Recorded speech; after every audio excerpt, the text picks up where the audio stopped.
بسم الله الرحمن الرحيم. الحمد لله نحمده ونستعينه ونستغفره ونؤمن به ونتوكل عليه ونعوذ بالله من شرور أنفسنا ومن سيئات أعمالنا. من يهده الله فلا مضل له ومن يضلله فلا هادي له ونشهد أن لا إله إلا الله وحده لا شريك له ونشهد أن سيدنا ومولانا محمدا عبده ورسوله. أما بعد فقد قال الله تعالى في كلامه المجيد: أعوذ بالله من الشيطان الرجيم. بسم الله الرحمن الرحيم. إن الله اشترى من المؤمنين أنفسهم وأموالهم بأن لهم الجنة. صدق الله العظيم. وقال نبينا محمد صلى الله عليه وسلم: لا يؤمن أحدكم حتى يكون هواه تبعا لما جئت به، او كما قال علیہ الصلاۃ والسلام. محترم حضرات، ابھی کچھ دنوں پہلے ایک بہت بڑا عمل یعنی قربانی کا جو عمل تھا اس سے ہم اور آپ فارغ ہوئے ہیں. ہم نے اللہ کے نام پر اور اللہ کے حضور میں قربانی پیش کی، اور اللہ کی ذات سے امید ہے کہ اللہ تبارک و تعالی ہماری اس ٹوٹی پھوٹی قربانی کو قبول فرما لے. اس لیے کہ بہرحال ہمارا جو حال ہے، دلوں کا حال، اعمال کا حال، نیتوں کا حال، وہ تو بڑا خراب ہے. اور اللہ تعالیٰ نے قرآن میں فرمایا کہ انما یتقبل اللہ المتقین. اللہ تعالیٰ جو قربانی قبول کرتا ہے وہ متقی لوگوں کی قبول کرتا ہے. حضرت آدم علیہ السلام کے دو بیٹے تھے، حابیل اور قابیل. تو دونوں نے قربانی پیش کی. اس زمانے میں اللہ کا یہ نظام تھا کہ جب قربانی پیش کی جاتی تھی تو آسمان سے آگ آتی تھی، اور جس کی قربانی قبول ہوتی تھی اس کو وہ آگ کھا جایا کرتی تھی. تو پتہ چل جاتا تھا کہ کس کی قربانی قبول ہوئی، کس کی قبول نہیں ہوئی. یہ اللہ کی طرف سے نظام تھا اس زمانے میں، حضرت آدم علیہ السلام کے زمانے میں. تو ایک بھائی کی جو قربانی تھی وہ اللہ نے قبول کر لی، یعنی حابیل کی قربانی قبول ہو گئی. ان کے جو بھائی تھے قابیل، ان کی قربانی قبول نہیں. پتہ چل گیا، اس لیے کہ آگ نے ان کے مال کو نہیں کھایا، ان کے قربانی کو نہیں کھایا، تو پتہ چل گیا.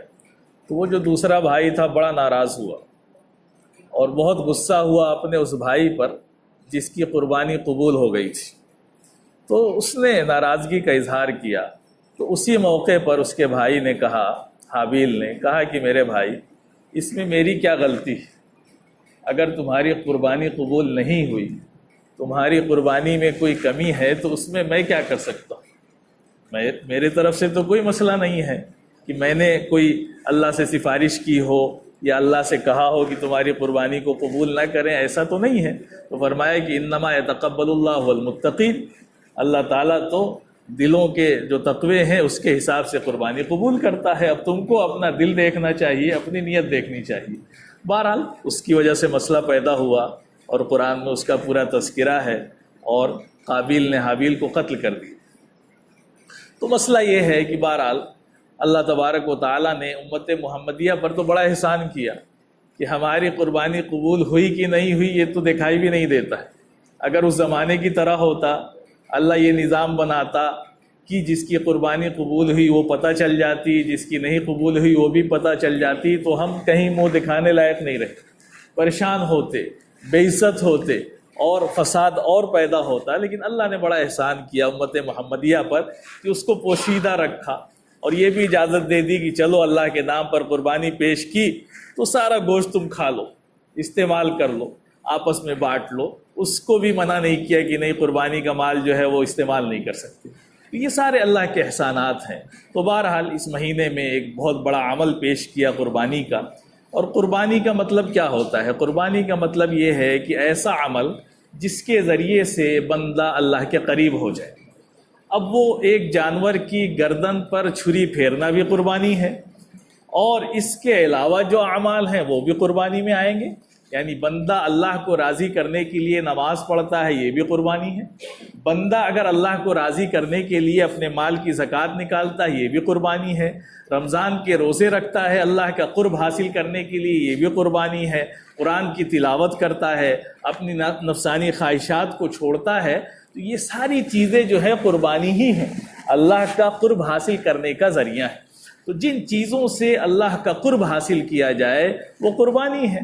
تو بہت طرح کی قربانیاں ہوتی ہیں۔ اس مہینے میں چونکہ ایک خاص عمل ہوتا ہے جانور کو ذبح کرنا، تو جب بھی قربانی کا تذکرہ ہوتا ہے تو ہمارے دماغ میں وہی تصور آتا ہے اور قربانیوں کو ہم بھول جاتے ہیں۔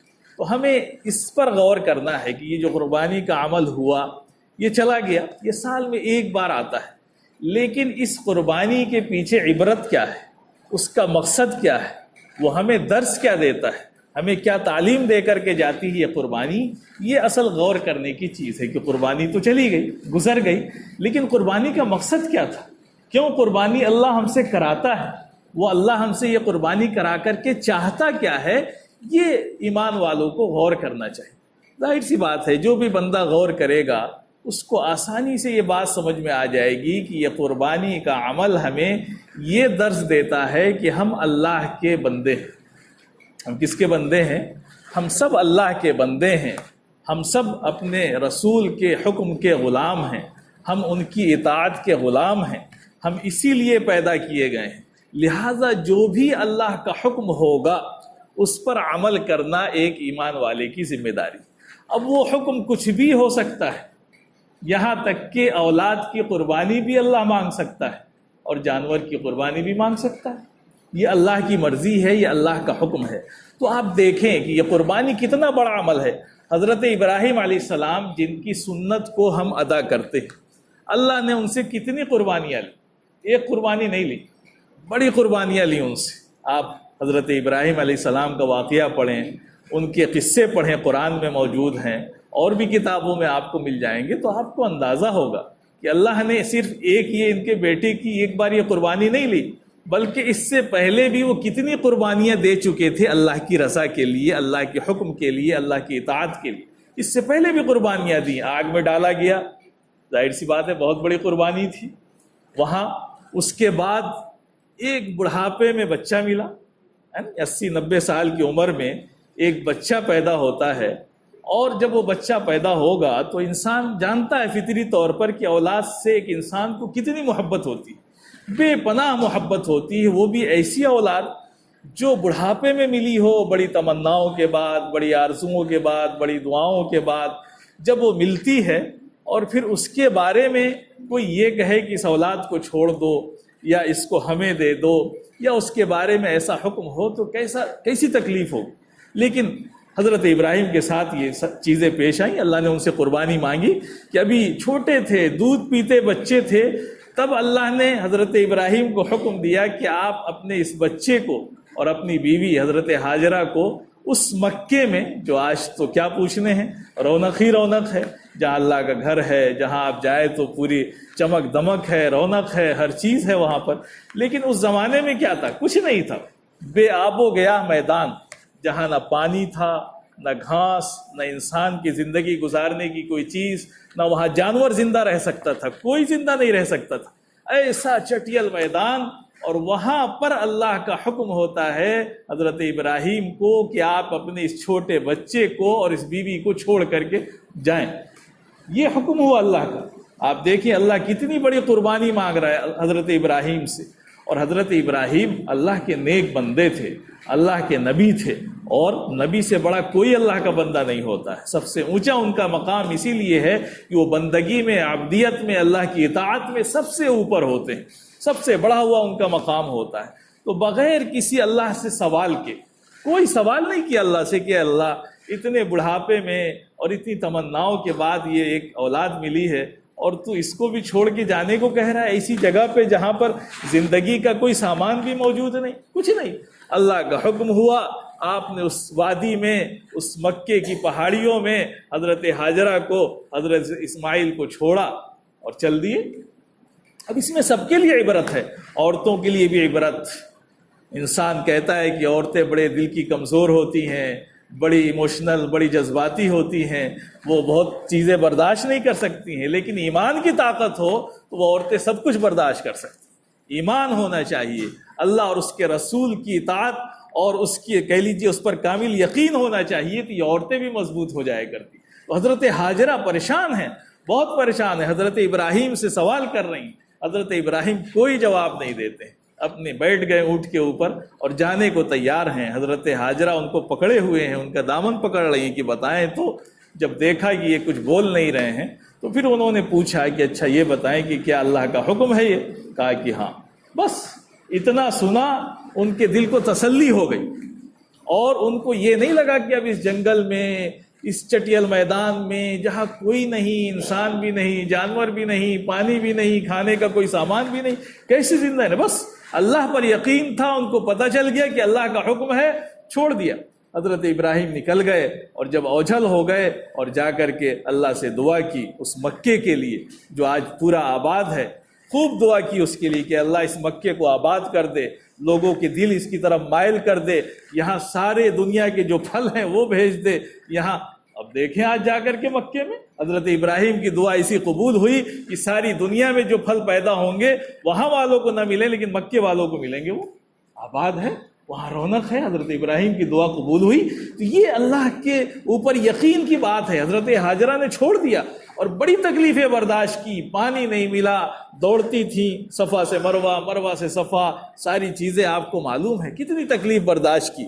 یہ قربانی پیش آئی، دے دی انہوں نے، اور اللہ نے اس مکے کو حضرت ہاجرہ اور حضرت اسماعیل کی برکت سے آباد کر دیا۔ ان کی ایڑی رگڑنے سے آج پانی زمزم پیدا ہوا اور پوری دنیا اس کو پی رہی ہے۔ تو یہ برکتیں ہوتی ہیں اللہ والوں کی، جو اللہ کے لیے قربانیاں دیتا ہے، اللہ کی بات کو مان لیتا ہے، ساری دنیا کو چھوڑ دیتا ہے، تو اللہ کی مدد اس کے ساتھ ہمیشہ ہوتی ہے۔ اس کا تجربہ کر کے دیکھ لیں۔ تو یہ حضرت ہاجرہ کے ساتھ ہوا، یہاں قربانی پیش کی۔ پھر جب حضرت اسماعیل بڑے ہو گئے، اچھے خاصے ہو گئے، بعض لوگوں نے لکھا کہ بالغ ہو گئے، 13-14 سال کے ہو گئے، یا مختلف عمریں لکھی۔ جب جوان ہو گئے پھر اللہ کا حکم آ گیا۔ ابھی بھی حضرت ابراہیم کو چھٹی نہیں ملی آزمائش سے، امتحان سے، قربانی سے۔ پھر اللہ کا حکم آ گیا، اب خواب میں دکھا دیا گیا حضرت ابراہیم کو کہ آپ اپنے بیٹے کو ذبح کریے۔ کتنی بڑی قربانی اللہ نے مانگی۔ اب وہ جوان بیٹا جس کے لیے کتنی آرزویں ہوتی ہیں انسان کے اندر، لیکن جب حضرت ابراہیم نے خواب میں دیکھا تو اللہ سے سوال نہیں کیا اٹھنے کے بعد۔ ایک تو انبیاء کی خواب صحیح ہوتی، اور اللہ نے بھی بڑی کہہ لیجیے آزمائش کی کہ ڈائریکٹ وحی نہیں بھیجی۔ اللہ چاہتا تو ڈائریکٹ وہی بھیج دیتا کہ آپ اپنے بیٹے کی قربانی پیش کریے، اللہ نے وہی نہیں بھیجی، بلکہ اور آزمایا کہ خواب میں دکھائیں اور دیکھیں کہ یہ خواب کو سچا مان کر کے اس پر عمل کرتے ہیں یا چونچرا کرتے ہیں۔ اس میں جیسے ہمارے ہاں ہوتا ہے کہ گنجائش نکل جائے، کوئی مولانا صاحب دیکھ لیجئے کچھ بچنے کا راستہ، کچھ نہیں۔ حضرت ابراہیم نے خواب میں دیکھا اور یہ بھی نہیں اللہ سے سوال کیا کہ اللہ یہ تیرا خواب سچا ہے، میں اس پر عمل کروں کہ نہ کروں، تو ایسی آزمائش کیوں کر رہا ہے؟ کچھ نہیں، خواب دیکھا اور اپنے بیٹے سے بس مشورہ کیا، کہا کہ اے بیٹے میں نے خواب میں یہ دیکھا ہے، اب تم بتاؤ تمہاری کیا خواہش ہے، تم کیا چاہتے ہیں؟ تو وہ بھی حضرت اسماعیل تھے، حضرت ہاجرہ اور حضرت ابراہیم کی پرورش والے وہ تھے حضرت اسماعیل۔ انہوں نے بھی کہا کہ نہیں، جو اللہ نے آپ کو حکم دیا ہے آپ اس کو پورا کریے، اور فرمایا کہ ستجدنی انشاءاللہ من الصابرین، کہا کہ اگر اللہ نے چاہا تو آپ مجھے صبر کرنے والوں میں سے پائیں گے، ہے نا۔ یہ بھی بڑی چیز ہے، بڑی عبرت ہوتی ہے قرآن کی ہر چیز کے اندر۔ وہاں یہ نہیں کہا کہ میں صبر کروں گا، اپنے اوپر بھروسہ نہیں، کہا انشاءاللہ من الصابرین، اللہ نے اگر چاہا تو میں صبر کرنے والوں میں سے ہوں گا۔ اس لیے کہ اگر اللہ نہیں چاہے گا تو آپ صبر بھی نہیں کر سکتے، آپ بے صبری میں چلے جائیں گے۔ اللہ نہ چاہے تو آپ مسجد میں بھی نہیں آ پائیں گے، بہت سے لوگ بیٹھے ہوں گے باہر، نہیں پڑھیں گے جمعے کی نماز، اللہ کی توفیق نہیں ہوئی ان کو۔ تو میرے بھائیوں، ہر چیز میں انشاءاللہ ضرور کہیں۔ ایک مرتبہ ایک موقع پر اللہ کے وسلم کے پاس کچھ لوگ آئے سوال کرنے، اور اللہ کے وسلم نے ان کے سوال کے جواب دینے کے لیے وعدہ کر لیا، انشاءاللہ نہیں کہا، وحی نہیں آئی، وحی روک دی اللہ نے، وحی نہیں آئی۔ 15 پارہ پڑھیں گے آپ، اس میں آپ کو پورا واقعہ ملے گا۔ تو وحی نہیں آئی، اللہ نے وحی روک دی۔ کیوں روک دی؟ کہ اللہ کے نبی صلی اللہ علیہ وسلم نے انشاءاللہ نہیں کہا تھا کہ انشاءاللہ میں اس کا جواب آپ کو دوں گا، اللہ نے وحی روک دی۔ تو بڑی طاقت ہوتی ہے انشاءاللہ کے اندر. تو حضرت اسماعیل نے کیا کہا کہ ستجدنی انشاءاللہ من الصابرین، اگر اللہ نے چاہا تو اے ابا جان آپ مجھے صبر کرنے والوں میں سے پائیں گے. اور پھر اللہ نے اس وعدے کو پورا کیا. تو وہاں پر اتنی بڑی قربانی. تو جب یہ قربانیاں دی حضرت ابراہیم نے، حضرت اسماعیل نے، تو اللہ کی طرف سے انعام کیا ملا؟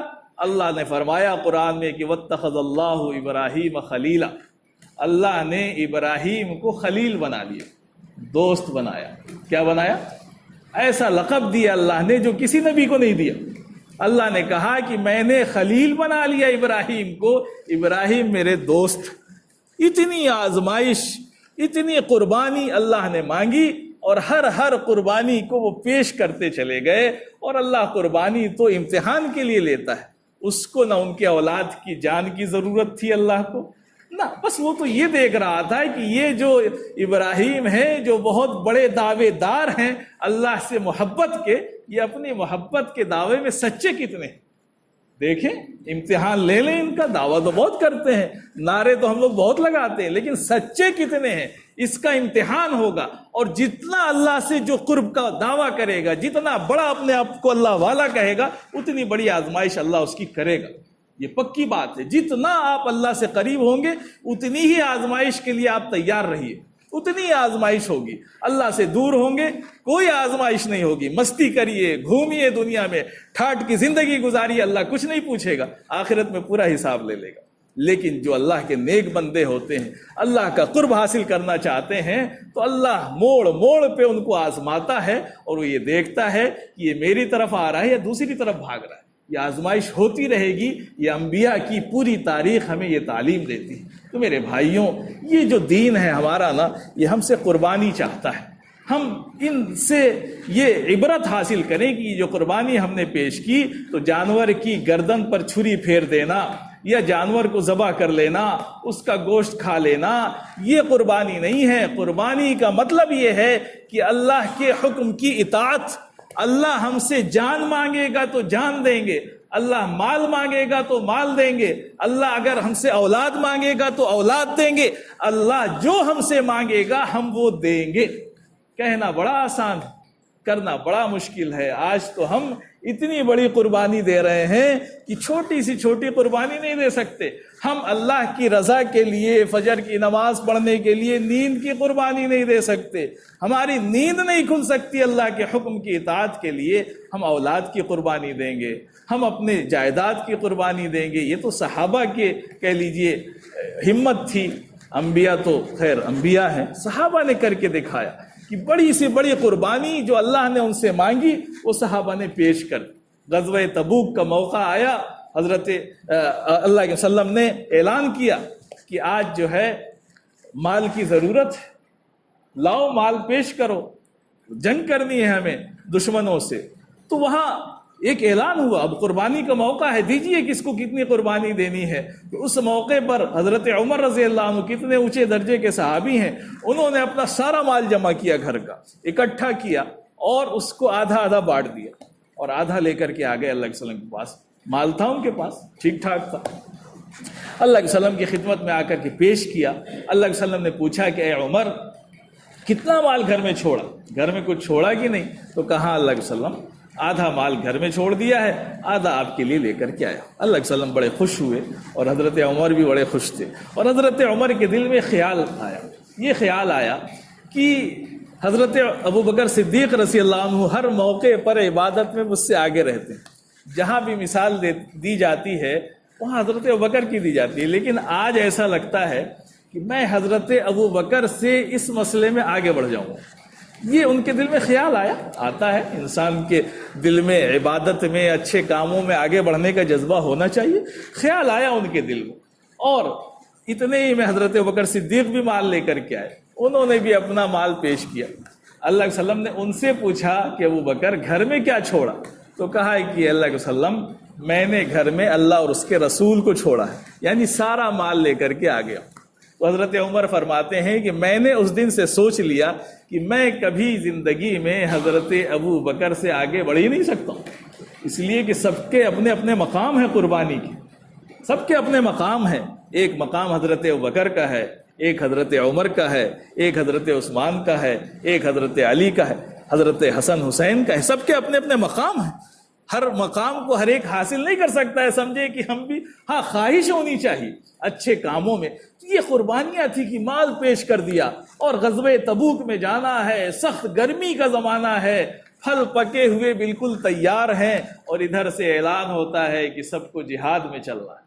اللہ کے وسلم کا اعلان ہوتا ہے کہ جہاد میں نکلنا ہے، اب سب کچھ چھوڑ کر کے جانا ہے، چاہے کھیتی پکی ہوئی ہے، تیار ہے، یا سوکھ رہی ہے، یا اس میں پانی نہیں ہے، یا آپ کے لیے بیرن تیار ہے، کچھ نہیں، اللہ کا حکم ہے۔ اور جب اللہ کا حکم آئے گا تو آپ کو قربانی دینی پڑے گی، یہی تو دین ہے، اسی کا نام تو دین ہے کہ جب اللہ کا حکم آئے گا تو ہمیں اپنے جذبات کو، اپنی خواہشات کو، اپنے کہہ لیجئے کاموں کی، اپنی تمناؤں کی، ہر چیز کی قربانی پیش کرنی پڑے گی۔ جب قربانی پیش کریں گے تب آپ سچی قربانی دینے والے کہلائیں گے۔ تو یہ کر کے صحابہ نے دکھایا کہ ان کے لیے کوئی اہمیت نہیں تھی اللہ اور اس کے رسول کے سامنے، بڑی سی بڑی قربانی جہاں مانگی جاتی تھی وہ دینے کو تیار تھے۔ تو میرے بھائیوں، یہ قربانی گئی ہے نا، یہ ہمیں یہی سبق دے کر کے گئی ہے۔ جانور کی قربانی کرانا کوئی مقصد نہیں ہے، مقصد جانور کی چھری گردن پر چھری پھروا کر کے یہ بتانا ہے امت کو کہ جیسے حضرت ابراہیم نے اللہ کے حکم کی اطاعت میں اپنے اولاد، اپنے چہیتے بیٹے کی قربانی پیش کی، اگرچہ اللہ نے ان کو ہٹا دیا اور اس کے بدلے میں جانور کی قربانی کو قبول کیا، تو ایسے ہی جب بھی امت پر جو بھی حکم آئے گا اس کی اطاعت کرنا امت کے لیے ضروری ہے۔ تو ہمارے سامنے دینی احکامات ہیں، یہ بھی ہم سے قربانی مانگتے ہیں، یہ ہمارے جذبات کی، ہمارے خواہشات کی قربانی مانگتے ہیں۔ ہم نے چھری پھیری تو یہ سمجھ کر کے پھیریں کہ اللہ کے حکم کے لیے اس جانور کے گردن پر چھری پھیر رہے ہیں، تو جب موقع آئے گا تو ہم اپنی خواہشات پر بھی چھری پھیر دیں گے، اپنے جذبات پر چھری پھیر دیں گے، اپنے کہہ لیجئے دنیا کی چاہے بڑی سے بڑی چیز ہو اس پر ہم چھری پھیر دیں گے۔ کب؟ جب اللہ اور اس کے رسول کا حکم آ جائے گا۔ اگر یہ جذبہ ہمارے اندر پیدا ہو گیا تو ہماری قربانی سمجھ لیجئے کہ قبول ہو گئی، قربانی کے مقصد کو ہم نے سمجھا، ورنہ بس ایک رسم بن کے رہ گئی کہ ہم نے جو ہے ایک سال میں ایک موقع آیا، جانور کو قربان کر دیا اور اس کے بعد اس کا گوشت کھا لیا اور بڑے خوش ہو گئے۔ نہیں میرے بھائی، یہ ساری چیزیں ہمیں سبق دے کے جاتی ہیں، یہ تعلیم دے کر کے جاتی ہیں، اور یہ قربانی بھی ہمیں یہ تعلیم دے کر کے گئی ہے کہ اللہ کے حکم کی ہمیں اطاعت کرنا ہے، اس کے رسول کی حکم کی اطاعت کرنا ہے۔ جہاں بھی ٹکراؤ ہو جائے، ایک طرف اپنے گھر والوں کا حکم، ایک طرف معاشرے کا معاملہ، ایک طرف خاندان کا معاملہ، ایک طرف جو ہے گاؤں کا معاملہ، اور ایک طرف اللہ اور اس کے رسول کا معاملہ، تو ہم کس کو قبول کریں گے؟ ہم اللہ کے حکم کو قبول کریں گے، چاہے اس کی وجہ سے کوئی ناراض ہو، کوئی خوش ہو، اس کو ہمیں نہیں دیکھنا ہے۔ دنیا تو یہ رہتی ہی ایسی ہی ہے، یہ کبھی ناراض ہوتی ہے، کبھی خوش ہوتی ہے۔ اللہ راضی ہو جائے، اس کا رسول راضی ہو جائے تو سب راضی ہو جائیں گے، اور اگر وہ ناراض ہو گیا، اللہ ناراض ہو گیا، تو ساری دنیا جو ہے ہم سے راضی رہے یا ناراض رہے، ہمیں کچھ ملنے والا نہیں ہے۔ تو میرے بھائیوں، آج اللہ کے حکموں کو اتنا توڑا جا رہا ہے کہ اللہ ہم سے ناراض ہے، اللہ ہمیں پٹوا رہا ہے غیروں سے، اللہ ہمیں اس بات پر لانا چاہتا ہے کہ یہ امت مسلمہ جاگ جائے، اس کا ضمیر جو سو چکا ہے، مردہ ہو چکا ہے، وہ بیدار ہو جائے، اور وہ یہ سمجھ لے کہ ہمیں کیوں اتنی مار پڑ رہی ہے، ہم کیوں اتنی مار کھا رہے ہیں، اس لیے کہ ہم اللہ کو راضی نہیں کر رہے ہیں۔ جس دن اللہ کو راضی کر لیں گے اس دن یہ سب فرما بردار ہو جائیں گے، یہ سب ہمارے ہو جائیں گے، اور یہ سب ہمارے مددگار ہو جائیں گے۔ تو میرے بھائیوں، اصل بنیاد ہے اللہ کو راضی کرنا۔ ہم اس بات کو طے کر لیں کہ ہم دنیا کو پیچھے چھوڑ کر کے، لات مار کر کے، ہمیں دنیا سے کوئی مطلب نہیں ہے، ہم کسی سے نہیں ڈرتے ہیں، دنیا کی کوئی بھی طاقت ہو بڑی سے بڑی، ہمیں اس کا خوف نہیں ہے، اللہ کا خوف ہے، اللہ سے ڈریں گے، اس کے رسول کی اطاعت کریں گے۔ اگر یہ جذبہ پیدا ہو گیا تو آپ دیکھیں گے کہ آپ کے گھروں میں بہار ہوگی، آپ سکون سے ہوں گے، چاہے جیسے بھی حالات آ جائیں آپ پریشان نہیں ہوں گے۔ اللہ تبارک و تعالی ہم سب کو کہنے سننے سے زیادہ عمل کی توفیق عطا